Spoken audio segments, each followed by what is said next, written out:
Vamos a seguir con la serie Anclados. Se inauguró esta serie con el tema Anclados en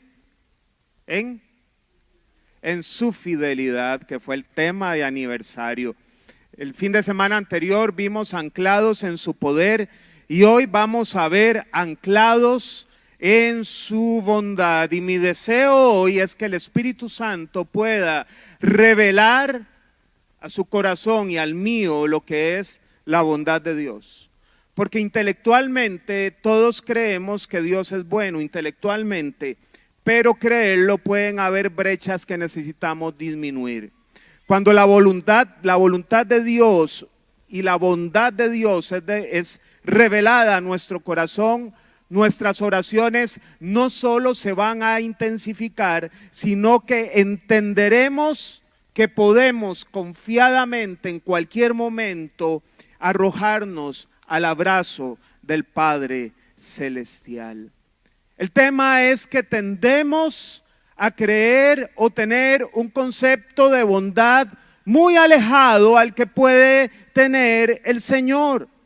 Porque si usted le pregunta a los hijos, ¿cuál de los padres es bueno? Posiblemente le va a decir mi mamá, que es la que hace todo lo que digo, o mi papá, que hace todo lo que digo, y mi mamá es la mala o mi papá es el malo porque es el que más me corrige, porque es el que más límites me pone. Y tendemos a creer que la bondad está relacionada con ser bonachón.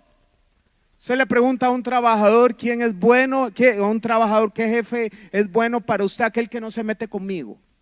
Ese es el que es bueno. Aquel que no me exige, aquel que no me pone metas, aquel al cual no me pide metas que cumplir. Bueno, déjeme decirle que ese es un padre, una madre y un jefe malos. Sé que es un pastor bueno, aquel que yo lo llamo a las 2 de la mañana y me tiene que contestar el teléfono. Entonces tenemos un concepto de bondad que tiene que ver con todo aquello que llene de placer mi vida. Estamos viviendo en una época, no solo una sociedad, sino también la iglesia, con un gran culto a nosotros mismos, al hedonismo. Buscamos a Dios cuando necesitamos algo y cuando hay respuesta ya no lo buscamos igual.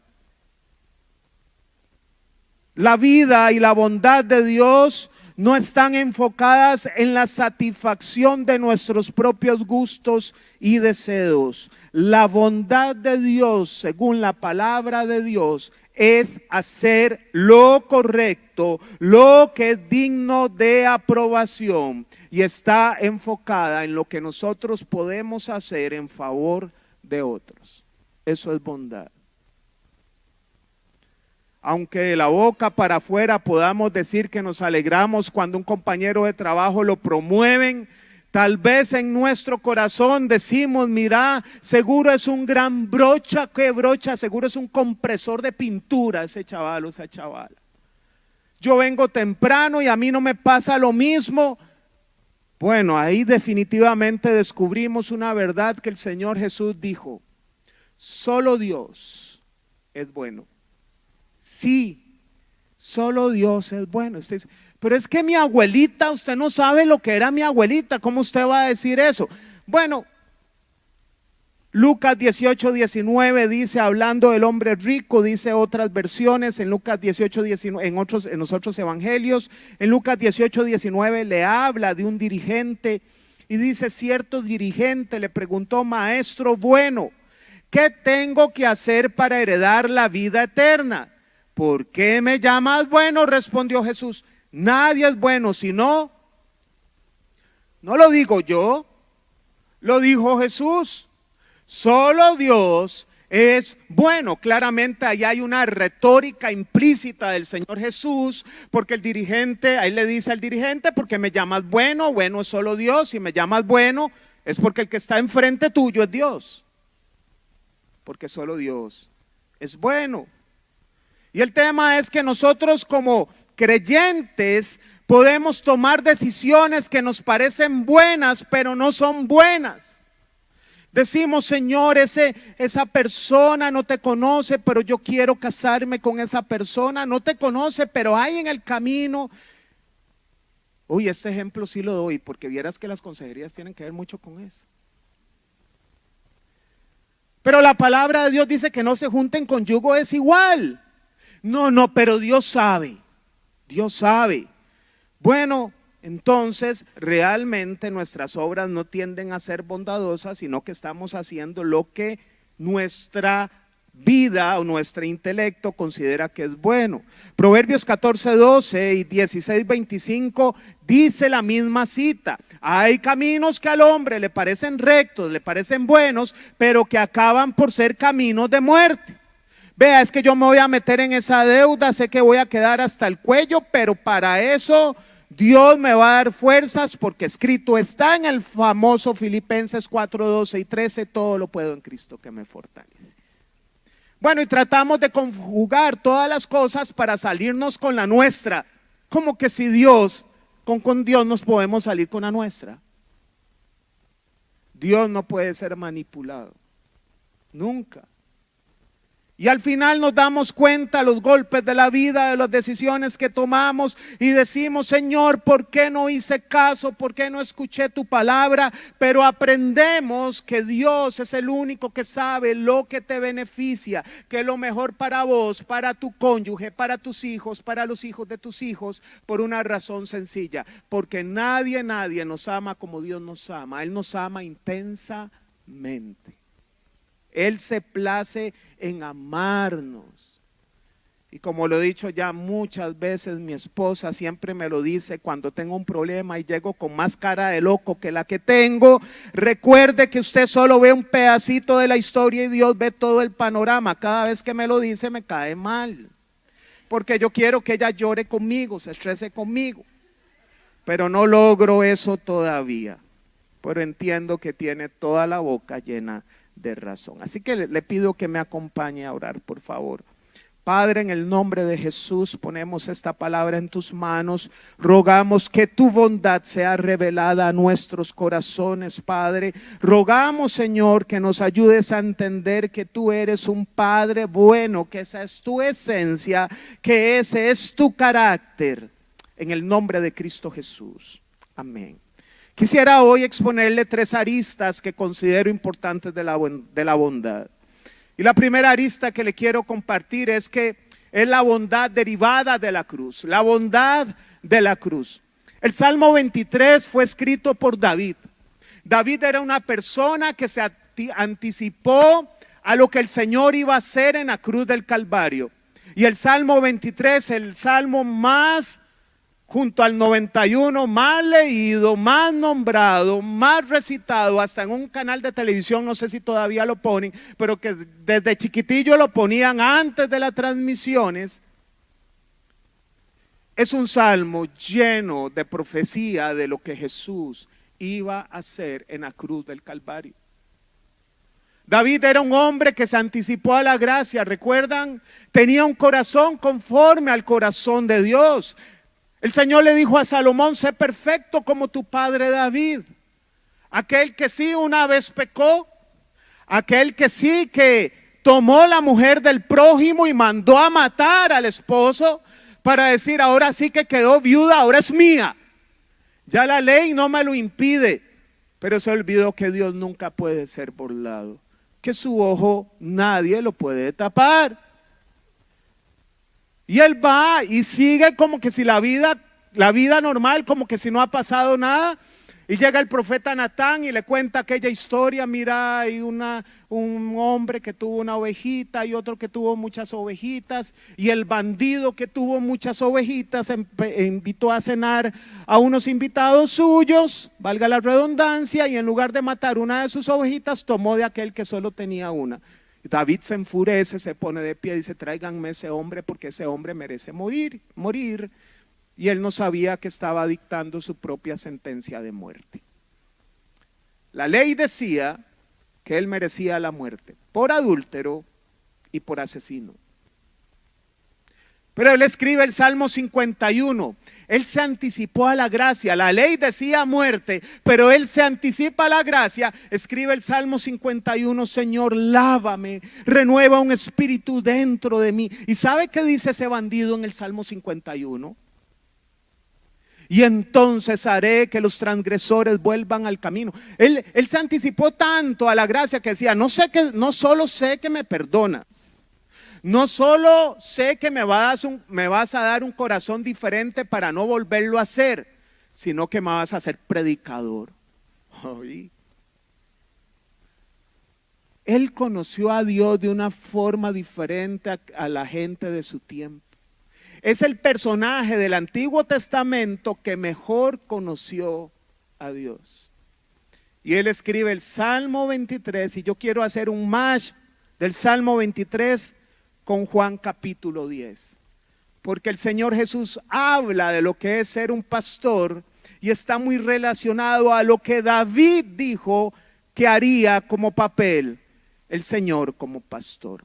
Lo recuerda, lo dice conmigo, ya usted se lo sabe de memoria y lo vamos a usar en Reina Valera, que es el más conocido. Jehová es mi pastor, nada me faltará, en lugares de delicados pastos me hará descansar, junto a aguas de reposo me pastoreará, confortará mi alma, me guiará por sendas de justicia por amor de su nombre.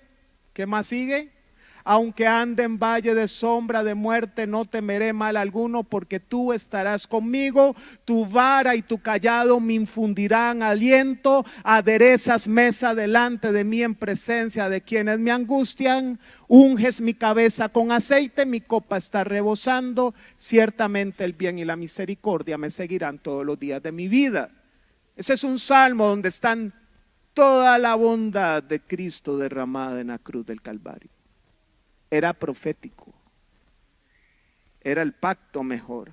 La afirmación del salmista solo fue posible por el acto de bondad único, sin precedentes, que significó el sacrificio del Señor en la cruz. No teníamos pastor, sin embargo, él dijo en Juan 10:11, yo soy el buen pastor. El buen pastor da su vida por las ovejas. No solo dijo yo soy el buen pastor, sino que ahí está profetizando yo voy a morir por mi rebaño. No teníamos acceso a los delicados pastos que habló el salmista, pero él dijo en el verso 9, yo soy la puerta. Y ojo con esos yo soy. Juan tiene 7 yo soy la puerta, yo soy la luz del mundo, yo soy el buen pastor, yo soy la resurrección y la vida, yo soy el camino, la verdad y la vida, yo soy la vid verdadera. Ese yo soy tiene que ver con el nombre que Dios le dijo a Moisés cuando Moisés le preguntó, ¿quién le digo? ¿A quién le dijo? Le digo yo a Faraón que me manda. Di que te manda. Yo soy el que soy. Ese yo soy tiene implícita la divinidad de Jesús. Era Dios hecho carne. Yo soy la puerta, el que entre por esta puerta que soy yo. No hay otra puerta. Será salvo, se moverá con entera libertad y hallará los pastos. Porque la oveja tiene que comer. ¿Y qué come? Pastos. Entonces ahí están los delicados pastos y también que nada nos va a faltar porque vamos a hallar ¿qué? Pastos. Y algo impresionante es que ese rebaño se universalizó y ya no corresponde solo a Israel, sino que nos llamó a nosotros. Y en el verso 16 dijo el Señor, tengo otras ovejas que no son de este redil y también a ellas debo traerlas. Cuando el Señor dijo eso, estaba pensando en usted y en mí. Así ellas escucharán mi voz y habrá un solo rebaño y un solo pastor. Vieras cómo a mí me pesa cuando la gente todavía quiere poner superlativamente a Israel y a los gentiles como cristianos de segunda categoría. Todavía hay creyentes. Sí, Israel fue llamado, sí, fue un pueblo elegido por Dios, pero el Señor quiso que nosotros participáramos no de una segunda nación, sino que de los dos rebaños, dice el Señor, voy a hacer uno solo. Así que cuando en antigüedad dice, te he puesto por cabeza y no por cola, tome usted esa promesa para usted, porque Él puso todo en un solo pueblo. El apóstol Pablo en Romanos dice, ya no hay judío ni griego, ya no hay hombre ni mujer, ya no hay esclavo ni amo. Todos los dos pueblos los tomó y formó un solo pueblo. En ese olivo que habla Romanos 11, donde hay olivos naturales que es Israel y olivos silvestres nosotros injertados, pero a fin de cuentas sea silvestre o natural, el olivo, el árbol se llama Jesús y todos estamos guindados y tomando de su salvia. El salmista dijo, confortarás mi alma, y el Señor dijo en el verso 10, el ladrón no viene más que robar, matar y destruir. Yo he venido para que tengan vida y la tengan en abundancia. Eso es lo que nos conforta. Él nos da vida y vida en abundancia. El salmista dijo, me guiarás por senda de justicia por amor de su nombre. Y Jesús en el verso 4 y 5 hablando del pastor dice, cuando haya sacado a todas, referente a las ovejas, cuando haya sacado a todas las que son suyas, va delante de ellas y las ovejas lo siguen porque reconocen su voz. ¿Quién es una vez oveja de Jesús? Aquella que reconoce su voz. La oveja reconoce la voz de su pastor. Reconoce lo que la palabra de Dios dice, y aunque se sienta que no puede y que no está de acuerdo, se somete a ella porque él es oveja, ella es oveja y no tiene el rol de pastor. Se deja pastorear. Pero a un desconocido jamás lo siguen, más bien huyen de él porque no reconocen voces extrañas.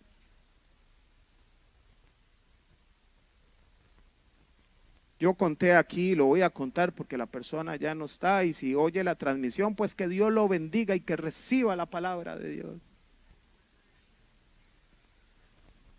Alguna vez una persona llegó y me dijo que si lo podía casar, y evidentemente vos no podés casar una persona si primero no indagas los antecedentes, haces una entrevista y contás la historia. Entonces no va a dar los detalles ni me pregunta al final.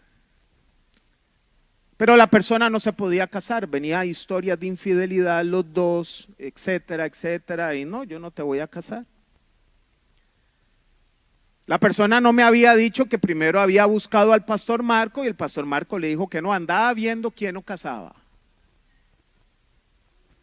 Porque no quieren ser ovejas del rebaño. Quieren escuchar la voz que quieren oír y no la voz del pastor. Y llegó el que lo oyó y le dijo la respuesta que él quería y los casó. Y un año después me buscó, me abrazó, le pido perdón, mi esposa me dejó. Es que nunca fue su esposa. Usted se casó, pero ante los ojos de Dios ustedes no eran esposos. Porque usted no puede traicionar una familia, dejarla botada y casarse de nuevo y creer que nada pasa. Y le leí Mateo capítulo 1 donde está la genealogía de Jesús y le dije, vos sabés lo que te dije aquella vez que te aconsejé, que Betsabé tuvo relaciones con David o David con Betsabé. Y en la genealogía de Jesús, cuando habla de Betsabé, dice la esposa de Urías, nunca dijo la esposa de David, a pesar que después se casó de David, porque Dios toma en serio el matrimonio. Lo toma muy en serio, aunque la humanidad de hoy y alguna porción de la iglesia lo vea trivial, Dios lo toma muy en serio. Cuando usted hace los votos, en lo que la vida da, en lo que la vida quita, sea en tristeza, sea en felicidad, sea en alegría, sea en enfermedad, Dios se lo tomó muy en serio, créame. Y siempre que yo quiero a veces discutir con mi esposa, recuerdo que tengo un suegro que me puede dar por la cabeza. Así que esto lo digo porque Dios no quiere hacernos la vida a cuadritos, ni nos quiere atormentar, nos quiere hacer el bien y debemos entender. Si está escrito, no lo cuestione. Dios sabe por qué está escrito. Dios sabe por qué está. La Biblia es un mensaje de amor y de bondad. Y le digo algo más, las personas pueden hacer obras bondadosas, pero ninguna de sus obras es capaz de salvarlo. Ninguna de sus obras, de nuestras obras, es capaz de salvarnos. Y le digo otra cosa con mucho respeto y no quiero que se me malinterprete. Pero cuando alguien le ora a alguien que no es Dios para que le suavice el corazón a Dios, ¿sabe qué es eso? Rebajar la bondad de Dios. Dios no necesita que nadie le suavice el corazón. Dios no necesita que le encendamos la vela a otra persona para orarle a esa persona para que conmueva el corazón de Dios. No, Dios es bueno en todo momento y nosotros somos malos. La Biblia lo dice, solo Dios es bueno. Salmo 49, 7 y 8 dice: nadie puede salvar a nadie ni pagarle a Dios rescate por la vida. Tal rescate es muy costoso, ningún pago es suficiente. Romanos 3:23 dice: pues todos han pecado y han sido privados de la gloria de Dios. Nadie puede autosalvarse y nadie puede ir a decir o arrojarse que puede suavizarle el corazón a Dios. Nadie, porque Él es bueno. Y eso lo demuestra en el verso 17 y 18. Por eso mi Padre, por eso me ama el Padre, porque entrego mi vida para volver a recibirla. Ahí está profetizando su resurrección. Nadie me la arrebata, sino que yo la entrego por mi propia voluntad. La naturaleza de Dios voluntaria es ser bueno. Oramos a Él porque es el único mediador entre Dios y los hombres. Primera de Timoteo 2:5. Porque hay un solo Dios y un solo mediador entre Dios y los hombres, Jesucristo hombre. No hay otro. Es Jesús el que se compadece, porque Hebreos dice que Él fue tentado en todo, mas sin pecado. Y no tenemos un sumo sacerdote que no se compadezca de nosotros, sino todo lo contrario. Cuando pecamos, dice la palabra que abogado tenemos a Jesucristo el justo. Él no necesita que nadie le suavice el corazón. Él es bueno. Y decir algo diferente, perdón, es una herejía y es una blasfemia. Porque es decir, Dios, no eres tan bueno, entonces necesitamos que alguien te toque el corazón. Así que Él entregó la vida por su propia voluntad. Tengo autoridad para entregarla y tengo también autoridad para volver a recibirla, porque Dios se deleita en ser bueno. Dios encuentra placer en su bondad. Por eso es que mi oración hoy inicial era que Dios revele esto, no en su intelecto, usted lo sabe, que lo revele a su corazón y al mío. Que cuando usted vaya a orar y pidió perdón por pecados pasados, ya no esté pidiendo perdón por los mismos pecados que usted ya pidió perdón. Siéntase perdonado. Si Dios no se acuerda y los borró, bórrelos usted de su mente también. Sea libre, porque Dios no hace su bondad, no es a media, su bondad es total y completa. La segunda arista que le quiero compartir hoy es que la bondad de Dios es inmutable, no cambia. La bondad de Dios siempre es permanente. Dios no es como nosotros, que a veces amanecemos muy buenos y otros días no tanto. Dios siempre amanece con su bondad al tope, porque la bondad de Dios es eternamente y enteramente perfecta. Dios es un soberano con propósito bueno. Él hace lo que le plazca, pero lo que le place al Señor es hacer propósitos buenos. Dios no hace nada que no tenga sentido, aunque muchas veces no le encontremos sentido a lo que pasamos en la vida. Dios sí le tiene sentido a todo lo que nos pasa. Todo, aunque no lo entendamos. Dios es bueno siempre, su carácter es su esencia. Cuando andas en los delicados pastos y junto a las aguas de reposo, Dios es bueno. Pero cuando andas en el valle de sombra y muerte, también Dios es bueno. Siempre es bueno en todo momento. El Salmo 105 dice: porque el Señor es bueno y su gran amor es eterno, su fidelidad permanece para siempre. El Salmo 106:1 dice: den gracias al Señor porque Él es bueno, su gran amor perdura para siempre. Todo lo que Él hace es bueno. Génesis 1:31, Dios miró todo lo que había hecho y consideró que era muy bueno, y vino la noche y llegó la mañana. Si su papá le dijo que usted no servía para nada, si su mamá le dijo: uy, ¿en qué momento nació este huila que me saca de quicio todo el momento? Dígale a su espejo cuando se ve: Señor, cuando usted me hizo, usted sí consideró que yo era una creación buena.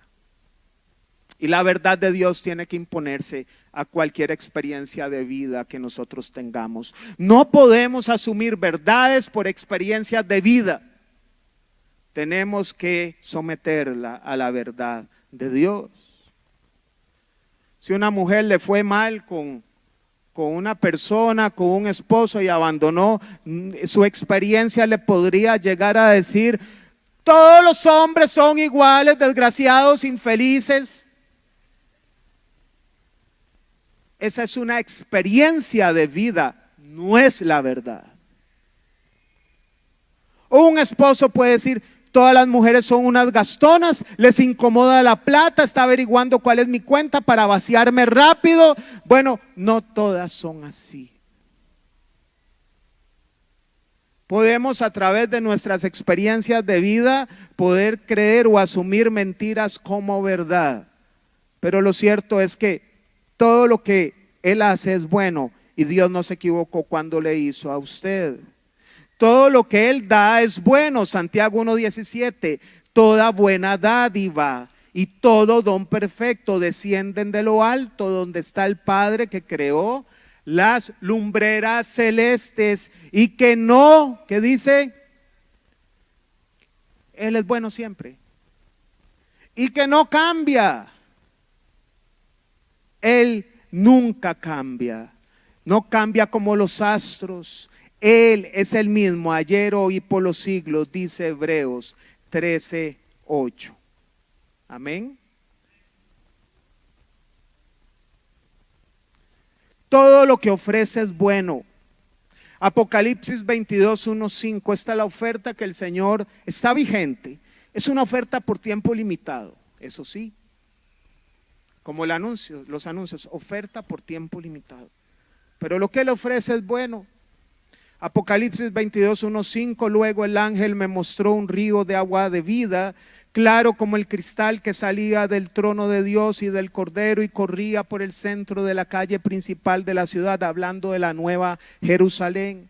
A cada lado del río estaba el árbol de la vida, que simboliza eternidad. Usted y yo no vamos a morir, que produce 12 cosechas al año, una por mes, y las hojas del árbol son para la salud de las naciones. Ahí usted no se va a enfermar, ya no habrá maldición. El trono de Dios y del Cordero estará en la ciudad, sus siervos lo adorarán, lo verán cara a cara y llevarán su nombre en la frente.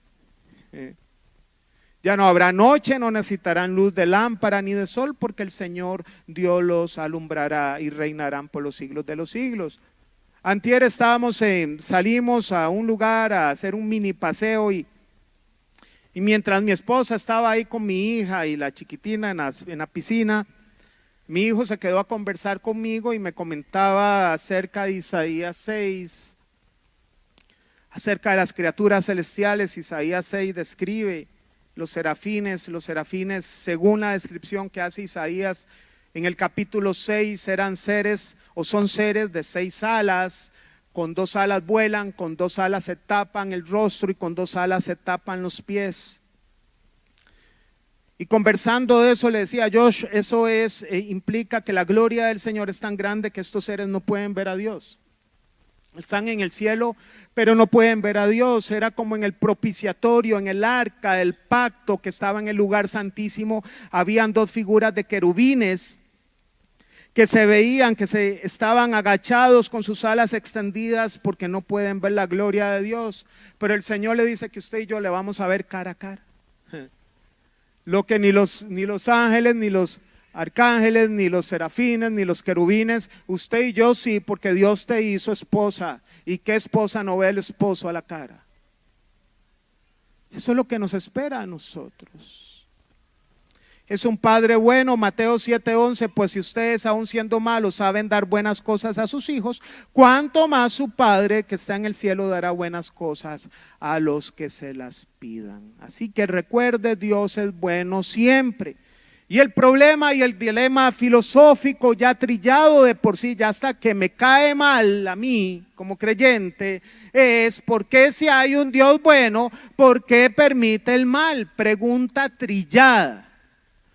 Parece que la respuesta no es tan simple y hay que entender algo, Dios sí permite el mal. Dios no es malo, pero permite el mal. Y hay que entender algo, Dios es enteramente perfecto en todos sus atributos. Dios es bueno, pero Dios también es ira. Y Dios es ira y es bueno porque Dios es justicia. Y a quienes le recibieron la bondad de Dios está accesible, pero quienes lo rechazaron, la ira de Dios va a ser sobre ellos. Dios es paz para todos aquellos que le reciban. Mandó a aquellos discípulos de 2 en 2, donde los reciban, digan nuestra paz es sobre ustedes, y los que no los reciban, sacudan la planta, el polvo de sus pies y jálense a otra casa. Los beneficios están ahí, pero es un tema de elección que eliges hoy. Así que Dios sí permite el mal y lo controla. Nadie va a ir, usted ahí, Señor, viste que ayer mataron un chiquito, Señor. Y Dios no le va a contestar, ay, qué raro, Gabriel no me contó. A Dios nada le toma por sorpresa. Él sabe. Lo que sucede es que también el mal es real. Hay mal natural. Hay virus, hay bacterias, hubo una pandemia. Hay mal en la naturaleza. Hay mal ejecutado por el hombre, hay trata de niños, trata de mujeres, hay narcotráfico, gente que mata, gente mala, con M mayúscula. Hay mal espiritual, Satanás y los demonios son una realidad. Así como este imitador, el Señor tiene a ángeles, arcángeles, querubines y serafines, pues Satanás, dice la Biblia, que tiene principados, potestades, huestes de maldad y gobernadores de tinieblas. Tiene sus 4 tipos también, porque él siempre ha querido ser igual que Dios. Y hay un mal futuro, porque así como va a haber un lugar donde no va a haber cabida para el pecado, porque todo lo que entra ahí va a ser santo, también va a haber un lugar donde solo maldad va a haber por todas partes y nadie va a poder huir de ahí, que es el lago de azufre y fuego que Dios tiene preparado para Satanás y sus ángeles, y lastimosamente también para todos aquellos que solitos quieran ir ahí porque se negaron a recibir al Señor. Así que sí, el mal existe, y existe también, primero porque Dios lo ejecuta o lo permite, por varias razones. La primera es por el pecado del hombre. Usted oye, pero si hay un Dios bueno, porque hay niños violados, porque hay personas ahí, porque hay alguien que pecó, porque hay padres que dejaron los hijos en la calle, porque los abandonaron, porque a veces la iglesia no hace nada por ellos. Responsabilizamos a Dios cuando la responsabilidad es de la humanidad. Dios tiene el control de todo, pero el hombre pecó y la mujer. Génesis 3:17, al hombre le dijo: por cuanto le hiciste caso a tu mujer y comiste del árbol del que te prohibí comer, maldita será la tierra por tu culpa. No solo él, maldita será la tierra por tu culpa. Porque Dios no convive con el pecado, Él es santo. Por eso, para tener una relación de hijos con Él, tuvo que morir en la cruz para que el pecado fuera quitado, porque no era posible si eso no sucedía. Dios no rebaja su moralidad por nosotros. Con penosos trabajos comerás de ella todos los días de tu vida. La belleza del huerto, un rocío venía, subía y hacía brotar la semilla y crecer las plantas. El hombre administraba el huerto del Edén, pero las labores penosas realmente no las tenía. La tierra producida por sí misma, muy probablemente eran vegetarianos. Todavía no se había instruido en mata y come. Comían de todos los árboles menos de uno podían comer. Pero pecó y vino la primera muerte. Dios le puso trajes de animales. El primer sacrificio. Maldijo todo eso. En el milenio, en el reino milenial, Isaías dice que el león comerá paja. Muy posiblemente volverá al estado que tenía en el huerto del Edén. Pero hay muchas cosas, por eso es que la tierra, la creación, dice la palabra, gime a una. Está desesperada la creación porque Dios venga y renueve todas las cosas. Daniel 4:35 dice: todos los habitantes de la tierra son considerados como nada, y Él hace según su voluntad en el ejercicio del cielo y en los habitantes de la tierra, y no hay quien detenga su mano y le diga: ¿qué haces? Que es más o menos la conversación que le quería soltar un poco Job a Dios. Deuteronomio 32:39 dice: vean ahora que soy único, no hay otro Dios fuera de mí, yo doy la muerte y devuelvo la vida. Hace poco me preguntaron que suicidarse era pecado. Bueno, aquí dice la palabra: yo doy la muerte y devuelvo la vida. Si alguien se suicidó, ¿qué uno puede pensar? Bueno, mi consejo es siempre: abracemos a la gracia de Dios, que durante su proceso algunos segundos tuvo antes de morir para reaccionar. Abrácese a la gracia de Dios. Causo heridas y doy sanidad. Nadie puede librarse de mi poder. Hace mucho ratillo, hace unos 9 años, dando un grupo de discipulado, había una pareja, no están y si oyen igual. Entonces me estaban preguntando: bueno, ¿y por qué los cristianos nos enfermamos? Bueno, nos vamos a enfermar, tenemos un cuerpo todavía no glorificado, es de carne. Y en eso se para un matrimonio, dice: jamás, eso no es así. Nosotros nunca nos hemos enfermado. Isaías dice que por su llaga fuimos nosotros sanados. Bueno, es que Isaías 53 tiene promesas que se van a materializar en un futuro, en la eternidad. Recuerde, hoy el Espíritu nos da las arras, las garantías de lo que se va a cumplir allá enteramente. Es allá donde ya no habrá más llanto, ni más tristeza, ni más dolor.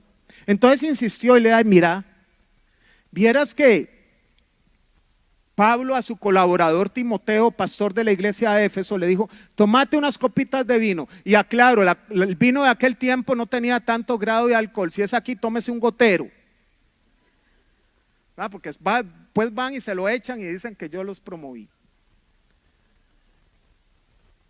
A causa de tus males de estómago, no tomes agua, porque era un agua que posiblemente estaba muy contaminada.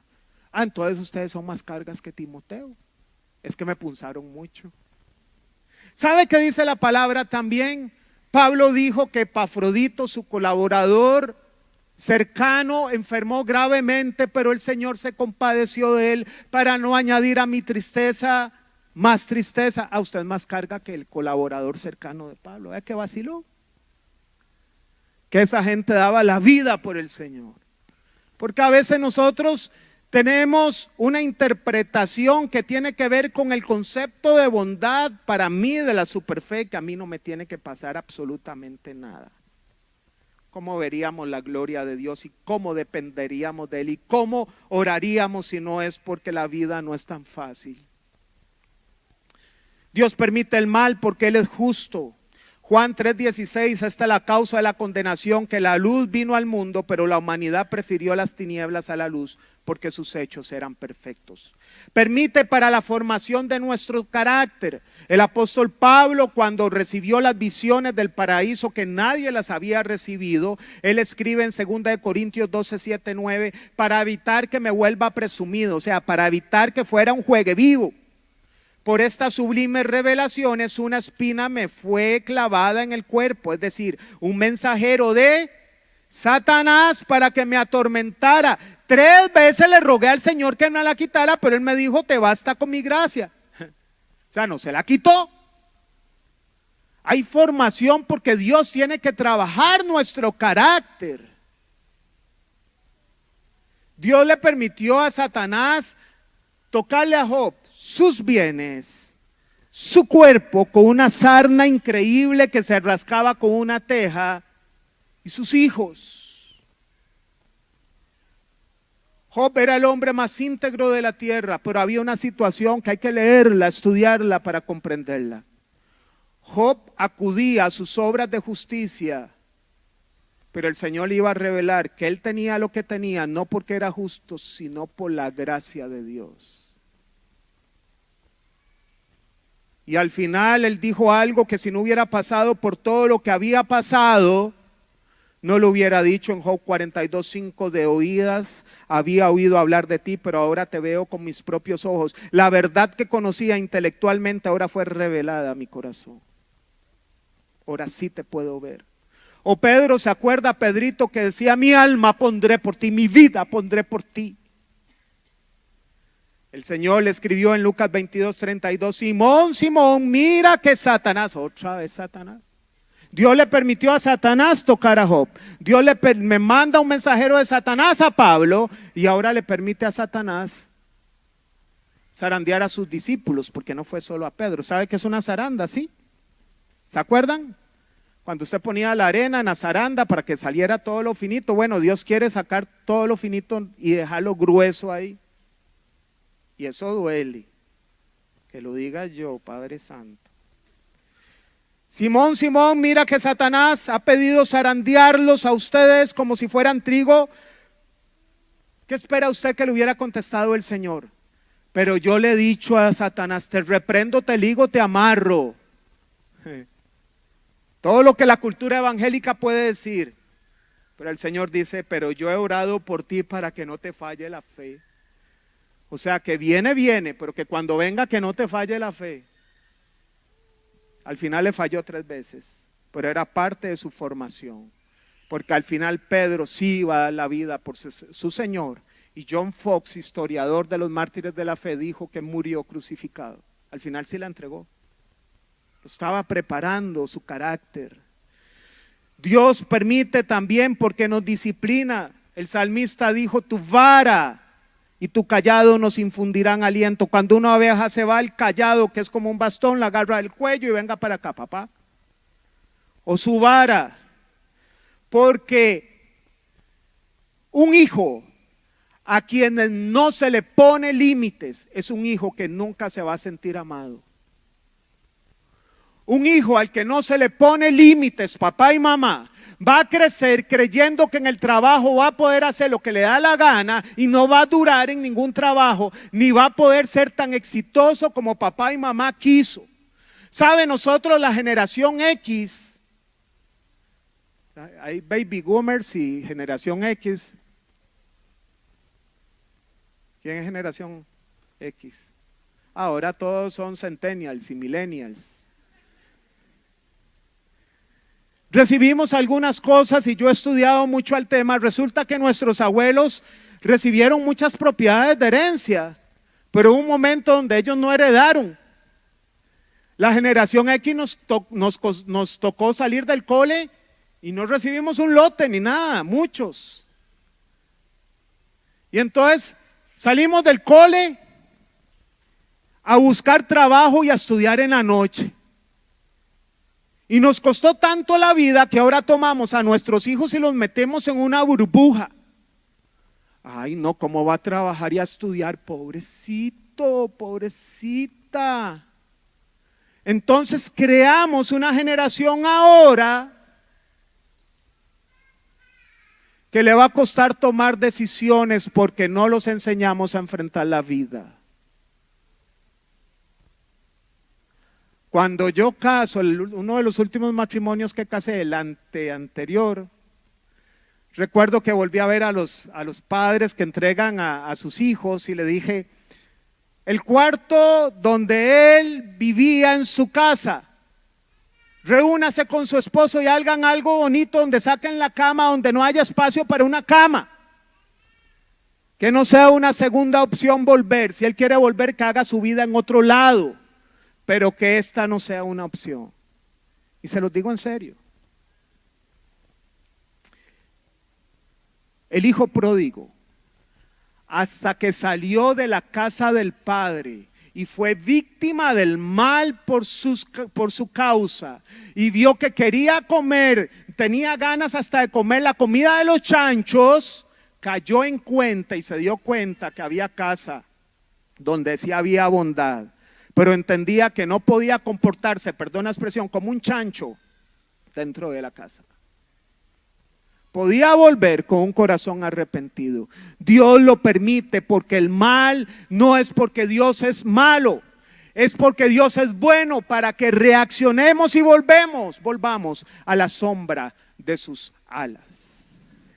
Así que un padre que disciplina a sus hijos es un padre que ama. Le voy a robar unos minutos, ya casi vamos a terminar. Hubo presentación de niños, tranquilos. Pero ya vamos a terminar. ¿Y qué sucede cuando usted dice y le sucede un mal que usted dice, Señor, pero yo entiendo todas esas cosas, pero yo que te sirvo, yo que estoy metido en la iglesia, que oro, que te busco, ¿por qué mi marido me dejó por otra? Si yo lo atendí, si yo estuve con él, si yo lo amé, si yo me entregué, si yo soy cristiana de corazón o cristiano de corazón. Señor, ¿por qué mi hijo murió? Si yo te sirvo, ¿no se supone que los hijos entierran a los padres y no los padres a los hijos? ¿Por qué permitiste eso? Bueno, habrán muchas preguntas, pero yo quisiera leer Hebreos 11, 37, 40, los héroes de la fe, hombres increíbles y mujeres increíbles, fueron apedreados, aserrados por la mitad, asesinados a filo de espada, anduvieron fugitivos de aquí para allá, cubiertos de pieles de ovejas y de cabras, pasando necesidades, afligidos y maltratados. El mundo no merecía gente así, anduvieron sin rumbo en desiertos y montañas, por cuevas y cavernas. Aunque todos obtuvieron un testimonio favorable mediante la fe, ninguno de ellos vio el cumplimiento de la promesa. ¿Por qué? Y Dios da la respuesta. Esto sucedió para que ellos no llegaran a la meta sin nosotros, pues Dios nos había preparado algo mejor. Ellos sembraron y nosotros recogimos una cosecha. Ellos no sabían. Así como usted y yo podemos tener preguntas sin respuesta, solo nos abrazamos a lo que dice Romanos 8:28. Dios dispone para bien todas las cosas conforme su propósito son llamados. Solo abrázase a la verdad y a lo que dijo el salmista: la bondad y el amor de Dios me seguirán todos los días de mi vida. Y la bondad de Dios es comunicada a usted y para mí. Más bien, ante la pregunta ¿por qué Dios bueno permite la maldad?, ¿no sería mejor preguntarse ¿por qué un Dios tan bueno vino a morir por un mundo tan lleno de maldad? ¿No sería mejor esa la pregunta? ¿Por qué Dios, siendo tan bueno, viene a morir por un mundo tan malo? Porque Dios es bueno. Dice Stanley M. Horton en su libro de teología sistemática: puesto que la naturaleza humana quedó tan dañada en la caída y no hay persona alguna que sea capaz de hacer nada espiritualmente bueno, Nadie puede hacer nada espiritualmente bueno sin la bondadosa ayuda de Dios. Eso me dice a mí que la frase anclados a su bondad muchas veces en el ámbito cristiano evangélico es llamada como Dios es bueno porque me da todo lo que necesito, todo lo que quiero, porque me abre puertas, porque prosperará mi negocio. Y sí, Dios quiere hacer cosas buenas con usted, pero no es más bien bondad que Dios te dio el poder para hacer lo bueno. No significa más bien eso bondad. Dios te dio ahora sí el poder para hacer lo bueno. Dice Tito 3:4, si en otro tiempo, 3:4, éramos necios y desobedientes, estábamos descarriados y éramos esclavos de todo género de pasiones y placeres, vivíamos en la malicia, en la envidia, éramos detestables y nos odiábamos unos a otros, pero cuando se manifestaron la bondad y el amor de Dios nuestro Salvador, Él nos salvó, no por nuestras obras de justicia, sino por su misericordia. Antes sentíamos placer en lo malo. Un hijo de Dios que ha nacido de bueno, de nuevo siente placer en buscar de Dios. No siente un sacrificio. Le produce placer orar. Le produce placer servirle. No a uno no anda llamándolos. Ay, cuando vuelves a servir. No, siente placer por lo bueno. No es de fuerza de voluntad. Yo escucho muchos predicadores que lastimosamente se han metido tanto en la palabra, tanto, hace tantas exégesis. Yo no estoy diciendo que es malo, pero tan poca ejecución de lo que enseñan. Tan poca ejecución. La gente quiere que el discipulado sea eterno. Cuando se van a graduar, ¿y qué? Porque no hay un discipulado 2. No, claro, hay 2. Ejecute lo que aprendió. Ese es el 2. La palabra mata, mas el espíritu vivifica. Puede ponerse de pie, por favor. Uno de los predicadores para mí más sanos, más equilibrados de esta época es John Piper. John Piper tiene un libro que se llama Los peligros del deleite, al cual recomiendo. Y John Piper escribió: así que si vamos a alabarle y magnificarle, no nos atrevamos a ser diferentes, tanto a apreciarlo como a encontrar placer en él. Si el honor de Cristo es nuestra pasión, la búsqueda del placer en él es nuestro deber. Sabe, el hijo mayor John Piper tiene décadas de ser pastor, décadas. De hecho, él es tan referente que otro referente en Estados Unidos que entrevistó muchas veces Larry King en CNN en español, que es John MacArthur, él ha usado mucho a John Piper de referencia. Este hombre que ha entregado su vida, de repente le sale su hijo Abraham Piper en TikTok declarándose ateo. Y él pudo haber dicho: Señor, ¿por qué a mí? Imagínese a alguien que se llame Abraham ateo. Pero él sigue escribiendo y animando, porque él sabe que Dios es bueno en los pastos delicados, pero también en el valle de sombras sigue siendo bueno. Y yo sé que él está orando por su hijo con pasión. El Salmo 119, 92 dice: si tu ley fuera mi regocijo, la aflicción habría acabado conmigo. ¿Sabe por qué la gente vive afligida y atrasada y afligida y estresada? Porque la palabra de Dios no está siendo nuestra delicia. Pero cuando vives por ella, te das cuenta que Dios es bueno. Te das cuenta que la mano bondadosa del Señor está con tu vida. El Salmo 119, 103 dice: cuán dulces son a mi paladar tus palabras, son más dulces que la miel a mi boca. Cuando la bondad de Dios es revelada a nuestros corazones, el hacer el bien ya no es un sacrificio, disfrutamos hacerlo. Es parte de nuestra naturaleza. Usted puede cerrar los ojos, por favor. Puedas decir conmigo el Salmo 119, 18: Ábreme los ojos, dígaselo al Señor, ábreme los ojos para que contemple las maravillas de tu ley.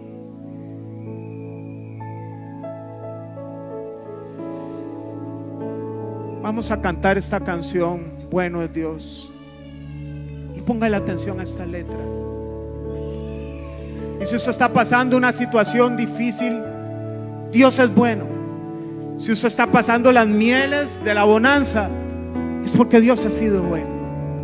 En las dos situaciones, Dios siempre es bueno. Levante sus manos al Señor.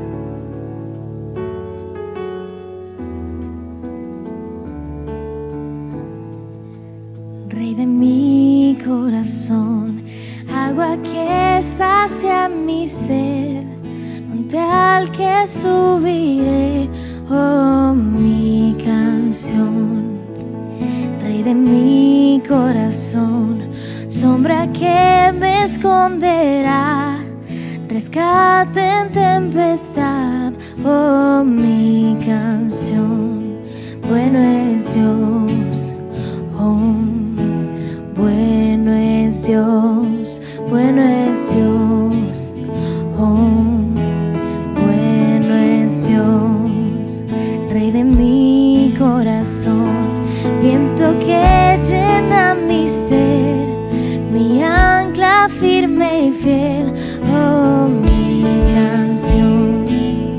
Rey de mi corazón, fuego que arde en mi interior, el eco de mi voz, oh mi canción.